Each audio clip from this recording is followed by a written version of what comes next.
بسم اللہ الرحمن الرحیم ولا تقف ما ليس لك به علم ان السمع والبصر والفؤاد كل اولئك كان عنه مسئولا۔ سورۃ بنی اسرائیل۔ اللہ تبارک و تعالی ارشاد فرما رہے ہیں کہ نہ پیچھے چلا کرو سنی سنائی باتوں کے اوپر، بے شک تمہارے یہ کان، آنکھ، یہ تمہارا دل کل قیامت کے دن اس کا ایک ایک اس کا تمہیں حساب دینا پڑے گا۔ اس آیت کے اندر ہمیں یہ ایک سبق اور درس دیا جا رہا ہے کہ سنی سنائی باتوں کے اوپر نہ چلا کرو، ہر اس بات پر عمل کرو جو تمہیں علم یقین سے حاصل ہو جائے، جو تمہیں قرآن و حدیث سے بات مل جائے اس کو اپنی زندگی کا حصہ بنا لو، اور جو افواہیں یا ایسے فرضی باتیں بنا کر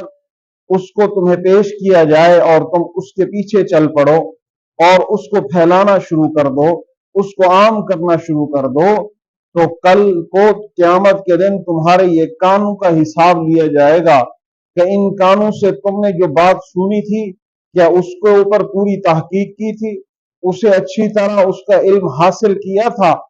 جو بات تم نے آنکھوں سے دیکھی تھی اس کو تم نے پوری تحقیق کے بعد اس کے اوپر عمل کیا تھا۔ اسی طرح یہ ہمارا دل،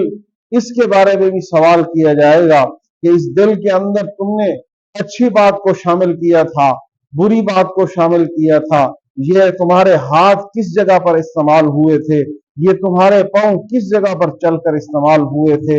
ہر ایک کے بارے میں اللہ تبارک و تعالی عنہ مسئولا، سوال کیا جائے گا، اس کے بارے میں پوچھا جائے گا۔ تو اس لیے اللہ نے فرمایا کہ سنی سنائی باتیں، فرضی باتوں کے پیچھے نہ چل پڑا کرو، اس کو نہ پھیلانا شروع کر دیا کرو جب تک کہ تم خود علم حاصل نہ کرو، علم یقین نہ اس کے اوپر حاصل کر لو، پختہ بات تمہیں نہ مل جائے، اس کو ایسے نہ پھیلایا کرو۔ آج کل سوشل میڈیا کا دور ہے، ہم اپنی زندگی کو سوشل میڈیا سے ڈھونڈ ڈھونڈ کر اس پر عمل کر رہے ہوتے ہیں، حالانکہ ہمیں اس بات کی پہلے خود تحقیق کرنی چاہیے۔ اللہ نے کان اسی لیے دیے کہ بات کو سنو، اس کو اچھی طرح حاصل کرو، معلومات کرو۔ آنکھیں اس لیے دی ہے کہ تم نے ایک چیز کو دیکھ لیا، دیکھنے کے بعد اس کو پرکھا بھی ہے، اس کی معلومات بھی کی ہے، یا بس اس کے پیچھے چل پڑے ہو۔ تو اللہ فرماتے ہیں عنہ مسئولا،